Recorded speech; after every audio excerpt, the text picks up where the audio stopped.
presyo ng iligal na droga, isang salot sa lipunan sa isang bansang kagaya ng Pilipinas. Ang buhay ang nakataya. Drug-free Philippines. Ating sama-samang abutin. Ito ang Philippine Anti-Illegal Drug Strategy.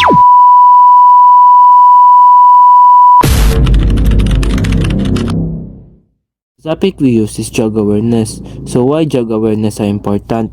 Drug awareness is important because it helps people understand the dangers of using harmful drugs.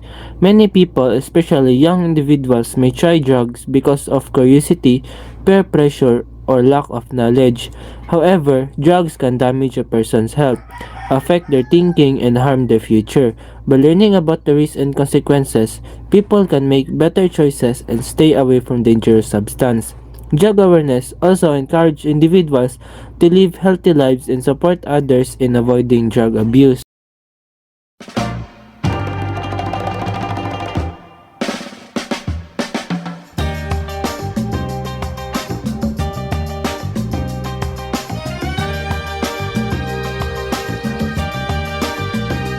In this night, a starry sky, my baby told me with a sigh. Go!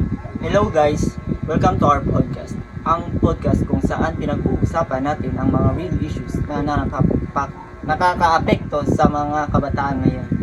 I'm Giancarlo B. Albidero at kasama ko ang aking kasamahan. I'm Stanley at today pag-usapan natin ang isang very importante topic about drug awareness for youth. Start tayo sa simple. Ano nga ba ang drugs? Ang drugs ay substance na nagbabago kung paano gumagana ang katawan o isip mo. Yung iba prescribe ng doktor pero yung illegal drugs, delikado talaga. So, bakit nga ba natutokso iba't kabataan na subukan ito? Maraming reason katulad ng peer pressure, curiosity, stress o gusto lang takasan ng problema nila, minsan gusto lang makisabay sa iba. Tama. At minsan sa social media, parang pinapakita na cool siya kahit hindi naman. Real talk, malaki talaga ang epekto ng drugs sa katawan mo. Anong mga klaseng Short term, bad decision, anxiety, accident. Long term, addiction, mental health problem, and pwede pang maging life-threatening. May nakilala ako dati nagsisimula na try lang pero nagiging habit siya at napepektuhan yung school niya at relationship. Yan yung scary, hindi mo mapapansin pero unti-unti ka nang naatiktuhan. Paano kung may offer sa'yo? Ang hirap naman tumanggi minsan. Oo, pero importante yun. Pwede mong sabihin na no thanks or I'm good. Ang tandaan mo, kung totoong kaibigan sila, huwag ka nilang pipilitin talaga. Pass ka talaga dyan. Pwede ka namang umalis sa sitwasyon. Mas importante ang safety kaysa sa makisama. Kung may kilala kang nahihirapan, huwag mo silang baliwalain. Makinig ka at encourage mo silang humingi ng tulong. Paano kung ayaw tumulong?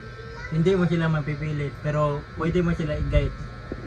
At kung ikaw naman na nahihirapan, hindi ka nag-iisa.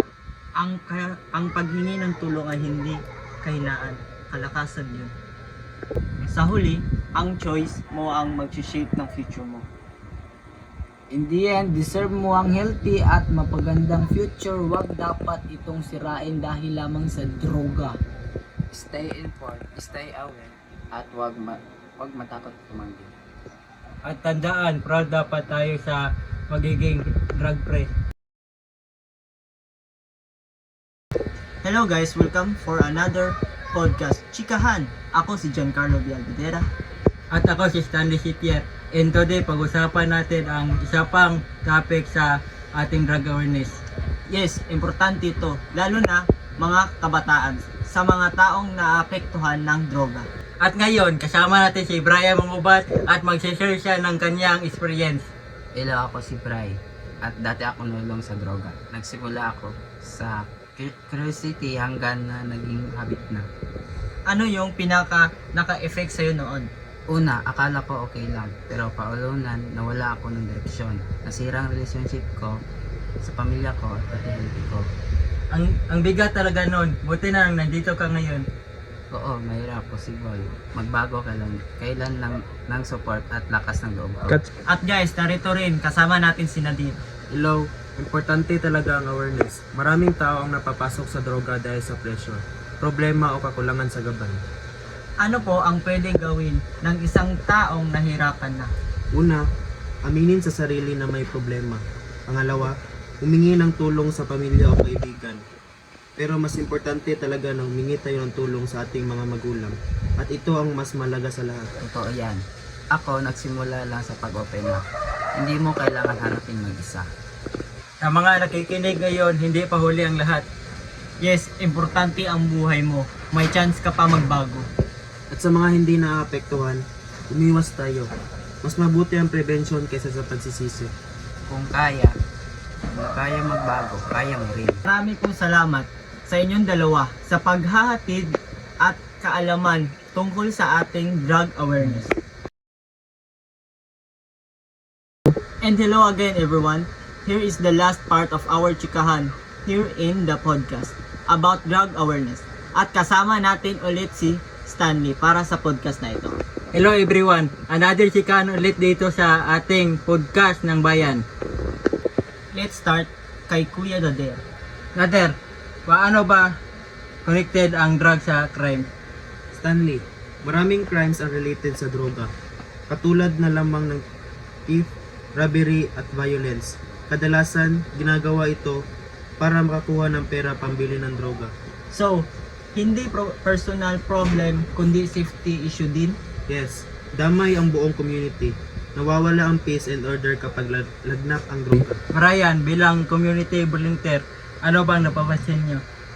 Napapansin namin kapag may droga, problema isang lugar. Tumataas takot ng mga tao, yung iba hindi na lumalabas ng gabi sa safety concern. Ang bigat na. Brian, bilang former user, nakarelate ka ba dito? Oo sir, dati ako umabot ng point ang gumagawa ako ng mali para lang makukuha yung pera. Hindi ko iniisip na consequence noon. What made you stop? Narealize ako na hindi lang sarili ko nasasaktan ko, pati ang pamilya at ibang tao. Natatakot ako, possible na mangyari katulad ng makulong o kundi masaktan ng iba. Sir Nader, paano nga ba ito maiwasan? Importante ang awareness at cooperation ng community. Kung may nakikitang illegal activity, i-report agad sa otoridad. Brian, ano ang role ng community? Magkaisa ang mga tao, magtulungan para maligtas ang mga paligid. Turuan ang kabataan tungkol sa dangers ng drugs. Brian, ano message mo sa mga listener?